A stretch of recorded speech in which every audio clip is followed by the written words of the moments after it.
Igreja, bom dia! Estamos de volta então para mais um estudo da Escola Bíblica Dominical. E nessa manhã o texto que nós vamos estar lendo é o texto de 2 Coríntios, capítulo 4, versículos 16 e 18. E o tema dessa lição é a adversidade traz maturidade. Vamos então estar lendo esse texto de 2 Coríntios 4, versículos 16 ao 18. Diz assim a palavra do Senhor: Por isso não desanimamos, embora exteriormente estejamos a desgastar-nos, interiormente estamos sendo renovados dia após dia, pois os nossos sofrimentos leves e momentâneos estão produzindo para nós uma glória eterna que pesa mais do que todos eles. Assim, fixamos os nossos olhos não naquilo que se vê, mas no que não se vê. Pois o que se vê é transitório, mas o que não se vê é eterno. Amém, queridos? Feche então seus olhos, vamos orar. Senhor, muito obrigado por mais uma manhã, por mais uma escola bíblica dominical. Que o Senhor, Deus, possa nos dar sabedoria para entendermos a Tua palavra através desse estudo. Ó Deus, que o Senhor possa abençoar cada um de nós nessa manhã. Amém? Queridos, então, o tema é adversidade traz maturidade. Então, nesse estudo, queridos, ele vai iniciar dizendo que a esperança é uma das virtudes que distingue a trajetória do verdadeiro discípulo de Jesus.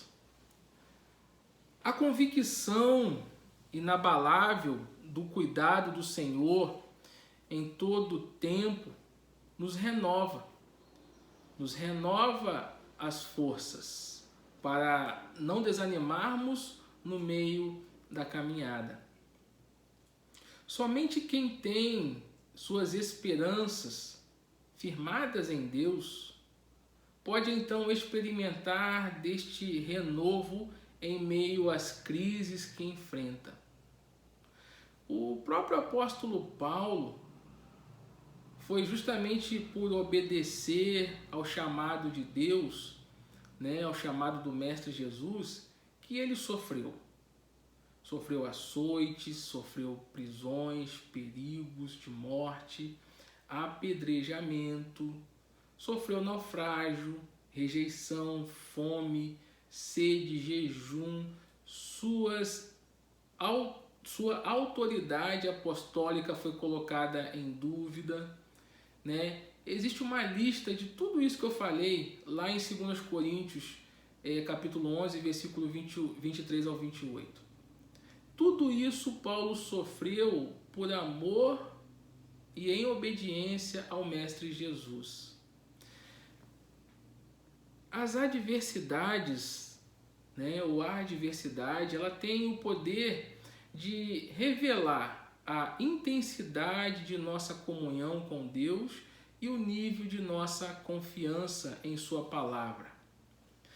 Desanimar não é uma possibilidade para um dos discípulos verdadeiros, porque, segundo o apóstolo, mesmo que externamente estejamos sendo destruídos, não há nada que possa abalar as convicções que foram plantadas em nosso homem interior pelo poder do Evangelho que nós recebemos. Então, queridos, não há nada que aconteça no externo que possa, então, abalar a convicção do nosso homem interior, daquele que renasceu novamente em Cristo Jesus, Você, meu irmão, você, minha irmã, que nasceu de novo em Cristo Jesus. Nada pode abalar, então, a sua convicção, Somente sabemos, que o sabor de um chá quando justamente colocamos nele água quente. E isso significa que as adversidades são uma necessidade que tem o poder de revelar quem de fato somos. Quando agimos dentro da normalidade, mostramos quem queremos ser. Mas quando reagimos diante das adversidades, mostramos quem somos de verdade. E aí o texto vai caminhando aqui, a lição vai caminhando para o primeiro tópico. E esse primeiro tópico nós vamos aprender que a adversidade ela é inevitável. Nem de longe a promessa da palavra sugere que a vida cristã ela envolve imunidade aos problemas da vida. Não é isso. Você ser crente não significa que você é imune aos problemas dessa vida. Pelo contrário, a Bíblia está até repleta de histórias narrando as lutas que servos fiéis precisaram atravessar. Não são apenas os desobedientes que estão expostos ao sofrimento e o desafio. Por outro lado, padecemos as consequências de nossa escolha de servir ao Evangelho.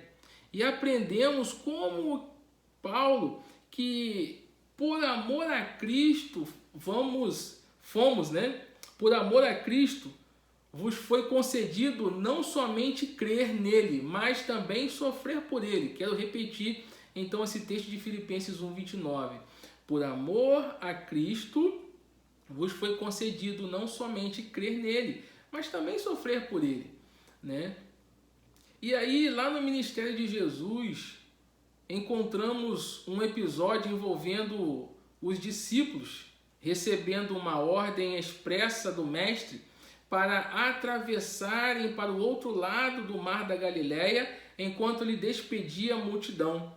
Os discípulos então obedeceram e durante aquela travessia enfrentaram uma grande tempestade. Está lá em Mateus 14, 22 ao 33. Aí eu te pergunto, quem mandou os discípulos seguirem viagem no mar enquanto se despedia da multidão? O próprio Jesus. Será que o próprio Jesus não sabia que ele estava então enviando os discípulos para uma tempestade? É claro que sim. Porque Jesus é Deus. Mas Jesus sabia que aquela tempestade poderia produzir muitas coisas excelentes para o reino de Deus. E, acima de tudo, testar a fé dos seus discípulos. Na verdade, ou já passamos, estamos, ou mais cedo ou mais tarde, vamos então passar pela adversidade. Ninguém está livre disso. Ou já passou, ou vai passar. Ninguém está livre disso. E aí nós chegamos no tópico 2, onde diz a adversidade tem fontes diversas. Quais são as fontes? De onde vêm as adversidades? É possível que alguém questione, mas de onde está vindo, as adversidades? As adversidades, elas podem surgir a partir de nós mesmos. Sempre que fazemos escolhas equivocadas. As experiências do profeta Jonas mesmo são um exemplo. Nos ensinam sobre o perigo de tomarmos decisões contrárias à vontade de Deus. Sábado passado mesmo eu até citei isso. Domingo passado citei isso na Escola Bíblica Dominical, as decisões de Jonas. E foi justamente por decisões erradas que Jonas tomou que Deus fez logo depois que o seu profeta voltasse para o propósito divino e então Deus pudesse usar o seu profeta para realizar uma grande obra em Nínive, fazendo com que então ali 120.000 almas se rendessem aos seus pés. Mas as adversidades podem também surgir a partir das pessoas que estão em nossa volta. Sejam os excelentes apóstolos ou os falsos irmãos Pessoas nos ferem pelos mais diferentes motivos. O próprio texto dá conta disso, o texto que nós lemos hoje, o texto do capítulo 11 de 2 Coríntios, lá no versículo 15 e o versículo 26, vai justamente dizer, vamos abrir lá então, capítulo 11, versículo 5. Todavia não me julgo nem um pouco inferior a esses superapóstolos. E o versículo 26, que diz... E o capítulo 11, versículo 26, que diz... Estive continuamente viajando de uma parte a outra, enfrentei perigos nos rios, perigos de assaltantes, perigo dos meus compatriotas, perigos dos gentios, perigos na cidade, perigos no deserto, perigos no mar e perigo dos falsos irmãos. Então, queridos, o que o escritor da lição está trazendo aqui, que as adversidades, elas também podem vir da onde a gente menos espera. Dos quais o texto cita como falsos irmãos, falsos apóstolos. Mas as adversidades também podem surgir por uma ação de Satanás. Quando Paulo se refere ao espinho na carne, ele o identifica como um mensageiro de Satanás, que lhe foi enviado para lhe esbofetear, lá em 2 Coríntios 12, 7. O diabo continua em seu propósito de roubar, matar e destruir. Lá em João 10, 10 fala isso. Então nós precisamos ficar atentos a essa adversidade quando ela vem de Satanás, através de uma ação de Satanás. Mas a adversidade também pode surgir por uma ação divina. Como assim? Sim, ela pode vir a surgir por uma ação divina. Deus intervém na história criando circunstâncias específicas para a realização dos seus planos. Foi assim que ele enviou a tempestade para Jonas, lá em Jonas 1,4.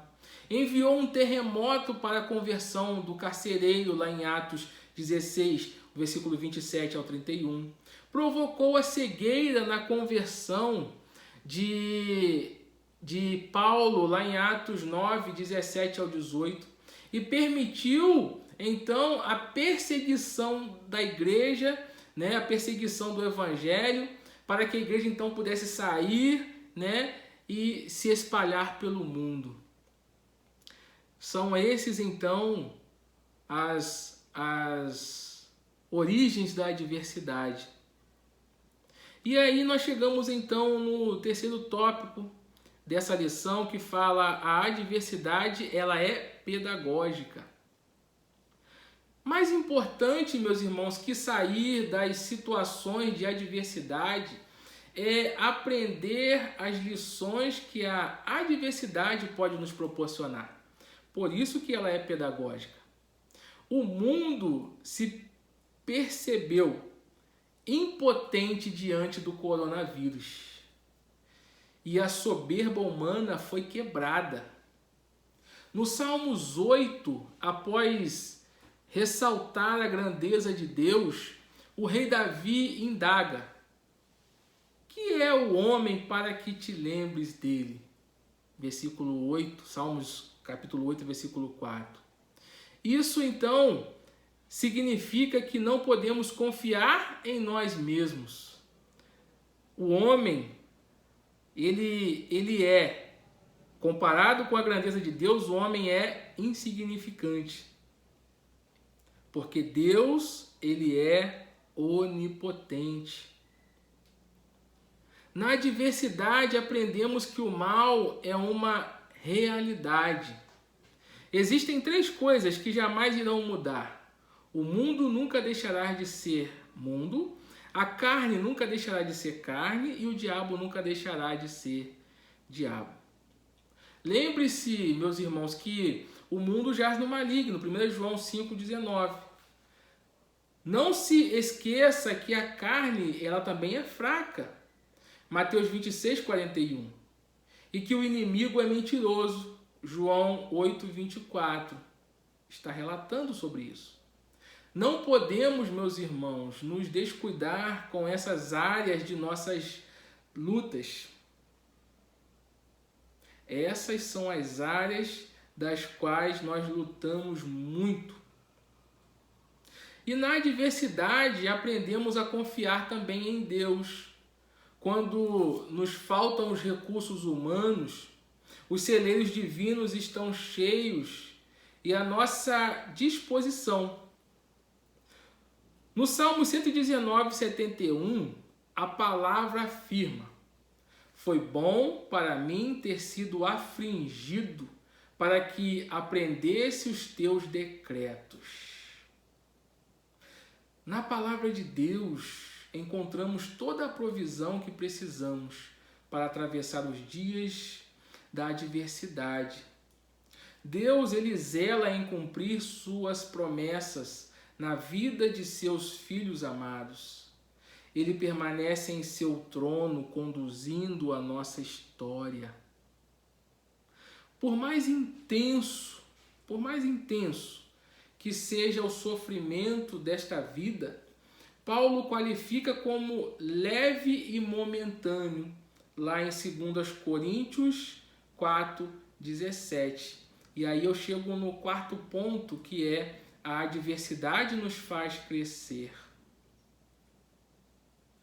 Olhando para a vida do grande apóstolo, percebemos claramente que ele estava mais preocupado com as coisas celestiais que as terrenas. Ele não olha para as adversidades como um fim em si mesmas, mas como um instrumento que Deus usa para o seu crescimento. Por isso ele fala, nesse texto de 2 Coríntios 4:17, por mais intenso que seja o sofrimento dessa vida, Paulo qualifica como então leve e momentâneo. Paulo diz que a tribulação produz um eterno peso de glória, muito excelente, lá em 2 Coríntios 4:17, a parte B. Na história, meus irmãos, da igreja, sempre houve adversidade. Desde o livro de Atos até a história recente, a Igreja de Cristo esteve sempre envolvida por muitos desafios. Muitos foram os desafios. E até hoje nós temos então estes desafios. E aí, queridos, nós precisamos então definir em quem nós estamos agarrados quando vêm os desafios. Será que nós estamos agarrados em Deus, presos a Deus, para passar por esses desafios, por essas lutas? Nós não podemos ficar soltos por aí. Ou seja, sem estar presos à palavra, sem estar presos à oração, porque senão não conseguiremos passar por todas essas adversidades citadas aqui nessa lição. Que nós possamos então, queridos, estar dedicados, debruçados sobre a palavra de Deus, inclinados para a oração e confiantes de que o Senhor, Ele está conosco em todos os momentos de adversidade e que, assim sendo, a adversidade, quando ela vem, ela servirá para nos trazer então uma segurança de que o Senhor está conosco. Amém, queridos? Por isso Paulo então qualifica esses momentos então intensos de leves e momentâneos. Porque é momentâneo, vai passar. Nós temos certeza de que o Senhor tem um lugar melhor para nós lá no céu. E lá não haverá tribulação, não haverá essas lutas que sofremos aqui neste mundo. Amém, queridos? Feche seus olhos então, vamos estar orando. No próximo domingo nós estaremos retornando já aqui no templo para juntos, né, cultuarmos ao Senhor de manhã e à noite. A classe do templo será conduzida pelo irmão Marcos, já na lição 3, né, e a lição 3 falará sobre a oração como refúgio, e sobre a classe das crianças também estará sendo aqui atrás, no nosso salão, né, de confraternização aqui atrás, com a nossa irmã Rosélia. Tá ok, meus irmãos? E a classe pastoral estará retornando, mas dessa vez lá no campo. Tá bom? Deus abençoe então sua vida. Vamos nos preparar para esse grande dia que está chegando no próximo domingo, onde nós estaremos todos juntos. Tá bom, meus irmãos? Deus abençoe então. Quero te ver aqui na igreja de manhã, 8h30 da manhã, e à noite às 19h30. Venha com a sua máscara. Nós faremos então um momento ali em que nós estaremos, né, sentando ali, um pouco mais afastados uns dos outros, mas que o Senhor possa então nos abençoar nesse novo tempo, esse tempo em que a igreja precisa então tomar todos os cuidados para estar dentro do templo cultuando ao Senhor. Deus abençoe sua vida. Amém? Feche seus olhos. Senhor, muito obrigado a Deus, porque mais uma vez nessa manhã nós estivemos aqui, ó Deus, aprendendo a Tua Palavra. Te pedimos que o Senhor nos ajude a aplicar, ó Deus, em nossas vidas. Nós possamos levar esse ensinamento, ó Deus, para nossas vidas, nossas casas, nossas famílias, nossos trabalhos. Pai, abençoe o Teu povo. Abençoe, ó Deus, o povo, ó Deus, que irá retornar no próximo domingo para junto cultuar, ó Deus, ao Senhor aqui nesta igreja. Abençoe, Pai, em nome e por amor de Jesus. Amém. Fiquem em paz, queridos. Tenha um ótimo domingo.